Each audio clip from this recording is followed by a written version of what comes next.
नाम सुबह सैयद है और मैं पाकिस्तान टेलीविजन पर एक शो करता हूँ। आपके सवालात और आपसे जो सवालात किए गए बड़े इंपॉर्टेंट हैं और लाजमी से जहन में खुल रहा है। लेकिन डॉक्टर साहब आपने कुछ मतलब पॉइंट पेश किए हैं कि ये एक्शन प्लान होना चाहिए मुस्लिम सोसाइटीज़ का या मुस्लिम गवर्नमेंट का। तो मुझे कुछ सवालात में कुछ इश्कालात भी पैदा हो चुके हैं, लेकिन मैंने आपको पूरा लेक्चर नहीं सुना होगा, तो शायद अगर वो सुनूँ तो अच्छा रहेगा। जी हाँ, जी हाँ। लेकिन डॉक्टर साहब मेरा एक सवाल ये है कि जिन सोसाइटीज़ के अंदर हम बस रहे हैं, आपने ये तो कहा कि हम उसका भी बायकाट करते हैं, हम उससे ताल्लुकात भी ख़त्म कर लें, लेकिन क्या हम ये कर सकते हैं अगर ज़मीनी हक़ाइक़ को देखें? और दूसरी बात यह है कि हम अपनी सोसाइटीज़ के अंदर देख रहे हैं कि यहाँ पे जो माइनॉरिटीज़ हैं उनके साथ भी बड़ी प्रॉब्लम है। हमारी सोसाइटी सेक्टेरियन डिवाइड का शिकार है, वो भी सारी चीज़ें हैं। अभी आपने ख़वातीन के हुकूक़ के बारे में बात की और बड़ी ज़बरदस्त आपने क़वामीयत की जो तशरीह की, बहुत खूबसूरत आपने की। लेकिन हमारी सोसाइटी का आलम इस तशरीह को नहीं मानता और वो ये कहता है कि ज़ाकिर नाइक कौन होते हैं, ये टाई पहनते हैं, सूट पहनते हैं, वो आके हमें इस्लाम सिखाते हैं। हमारे पास होते हैं मुफ्ती हज़रात मौजूद हैं, वो उनकी बात को ज़्यादा मानते हैं। तो मुझे थोड़ा सा ये बताएँ कि इस खलफशार की फ़िज़ा में, इस टेंशन की फ़िज़ा में हम उनके साथ मुकाबला करें या विद इन सोसाइटीज़ जो हमारे साथ इतने बड़े प्रॉब्लम पेश आ चुके हैं उनके हल के लिए हम कोशिश करें? जो आपको पहला सवाल था कि हम इसको बायकॉट करें उसको बायकॉट का, ये मुमकिन है और आम तौर पे तो नज़र आता है मुमकिन नहीं, और मैं आपसे सहमत हूँ। लेकिन आप डायरेक्ट टॉप पे नहीं जा सकते, it is step by step. आप पहले फॉलो करो फर्स्ट स्टेप, फिर सेकंड थर्ड स्टेप। पहले खुद की इस्लाह करो। आप बात तकरीर कर रहे, खुद नमाज नहीं पढ़ते, फ़ायदा क्या? खुद अमल नहीं करो, बात घर ही करना चाहिए, तो आप अल्लाह की मदद नहीं आएगी। तो पहले अपने अंदर चेंज आना चाहिए। और मैं कहाँ हूँ डिटेल के अंदर, किसके लेक्चर में अपने आप मैं बोल रहा हूँ नमाज पढ़ो, ताज्जुद की खुद नहीं पढ़ रहा हूँ, क्या फ़ायदा? मैं कह रहा हूँ अमल करो, कुरान हदीस पे मैं नहीं करो, लोग बोले ये आदमी तो ये करते, समझे ना?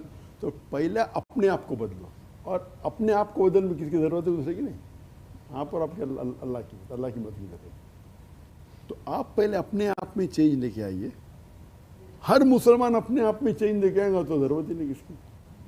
Number one starts with you, then starts with your family, then starts with society. आपकी सोसाइटी आपका सिटी है, फिर आपकी कंट्री है, फिर पूरा दुनिया है। उसका मतलब नहीं कि आपकी फैमिली में कौन अगर नई बात मान रहे तो आप मत आगे मत करो। कितने रसूल थे जिनके बेटे माने ने बात, नूह अलैहिस्सलाम ने? उसका मतलब ना दावत छोड़ दियो, आप दावत दे दिए, नहीं माने, बट लेकिन आपका पहले आप पे आता है, फिर आपके फैमिली पे आता है, फिर आपके नेबर्स पे आता है, पड़ोसी के ऊपर, फिर आपके सिटी में, फिर और जहाँ तक कि आप देखेंगे कई मिसाल है कुरान में और हदीस में, कई मिसाल है जो चीज़ मुमकिन ही नहीं। बैटल ऑफ बदर 3 गुना ज़्यादा जो नंबर के जो थे बैटल ऑफ बदर में, जो मुसलमान और मुशरिक थे, जो काफिर थे, उनका नंबर 3 गुना ज़्यादा। उनके पास और फैसिलिटी थे, इनके पास कम घोड़े, उनका ज़्यादा घोड़े और फैसिलिटी।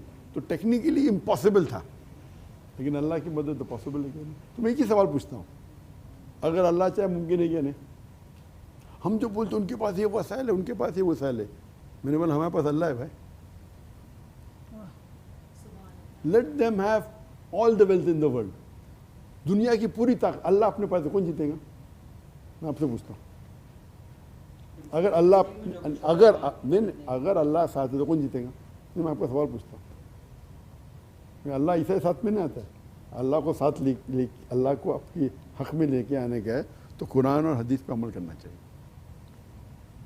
डॉक्टर साहब अल्लाह तो कहता है कि वो तो कहता है तुम तैयारी करो, वो ये कह रहा है मैं तुम्हारी मदद इसी तरह करूँगा जब तुम खुद कुछ करोगे। बिल्कुल सही। तो जब हम खुद कुछ नहीं कर रहे, सिर्फ अल्लाह हमारी मदद, इसीलिए वही तो कह रहा हूँ मैं। अभी आपने जवाब दिया मेरा आपने जवाब दिया मेरा ना, तो गलती अल्लाह की क्या हमारी? अल्लाह ताला कहता है जिद्दोजहद कहो, मैं आपके लिए पूरे राह खोल दूंगा। सूरह अनकबूत सूरह नंबर 29। जितनी कोशिश करता है उतना पार। बिल्कुल सही। अगर आप कोशिश के रास्ते नहीं खुल रहे तो आपकी कोशिश सही नहीं है। अल्लाह ताला वादा देते कुरान में, सूरह अनकबूत में सूरह नंबर 29 आयत नंबर 69 में, आप जिहाद करो अल्लाह के राह में, अल्लाह ताला रास्ते खोलेगा। अगर आप बोले मैं जिहाद करो, रास्ते नहीं खुल रहे, आपका जिहाद सही नहीं है। तो अगर, इसीलिए मैंने कहा मेरे पॉइंट में क्या कहा था, कुरान और हदीस पे अमल करो, था ना पॉइंट के अंदर। अगर कुरान हदीस पे आप अमल करे, हम हार भी गए तो हमारी जीत है, क्योंकि हम इस दुनिया में क्यों आए? आप ये बात कर रहे हैं कि ज़हन में सवालात कई दौड़ रहे हैं, लेकिन बाकी दोस्तों ने सवाल जी हाँ। पूछ लिए हैं। सवालात तो बहुत सारे हैं और जाहिर बात तो इसीलिए अगर हम आपने गाज़ा की मिसाल ली, गाज़ा से ये लग रहा है एक वाहिद मुल्क ऑक्यूपाइड नहीं, इजराइल, हम सब ऑक्यूपाइड है, बात भी नहीं कर सकते। तो इससे ये जाहिर होता है कि एक ही मुल्क नॉन ऑक्यूपाइड है, गाज़ा, हम सब ऑक्यूपाइड है। बात करने से डरते, गवर्नमेंट ये कहेंगी, वो ये कहेंगी, निकलने से डर रहे। तो अमेरिका में लोग अमेरिकन प्रेसिडेंट के खिलाफ बात कर सकते हैं या उसके खिलाफ नहीं बात, आप समझे ना, आप समझे ना।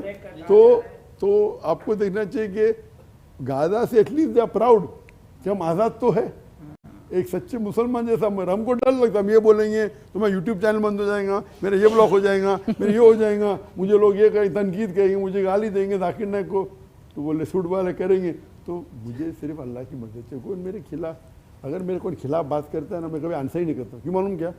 क्यों? कोई डॉक्टर नाइक के खिलाफ कोई मुसलमान बात करे, और इंडिया में मैंने क्या किया, जो लोग कुछ फिरके थे जो मेरे खिलाफ बात करते थे, वो उनको मेरे कॉन्फ्रेंस में बुलाया। तो मेरा उसूल क्या है, कोई कुरान और हदीस में नहीं लिखा है कि आप डॉक्टर जाकिर नाइक के खिलाफ बात करें तो जन्नत में जाएगा, नहीं लिखा है, बराबर। अल्लाह और अल्लाह के रसूल का साथ दो। तो अगर कोई अल्लाह अल्लाह रसूल की बात करो, मेरे खिलाफ बात कर रहे हैं ना, नो प्रॉब्लम, मैं उसके खिलाफ बात ही नहीं करता हूँ। मैं बोला मेरे खिलाफ बात करो, नो प्रॉब्लम, लेकिन अल्लाह और अल्लाह के रसूल के खिलाफ नहीं बात करना चाहिए। आप समझे ना। तो अल्लाह और अल्लाह के रसूल के फेवर में जो बात कर रहा है, मेरे खिलाफ कोई गिला शिकवा नहीं।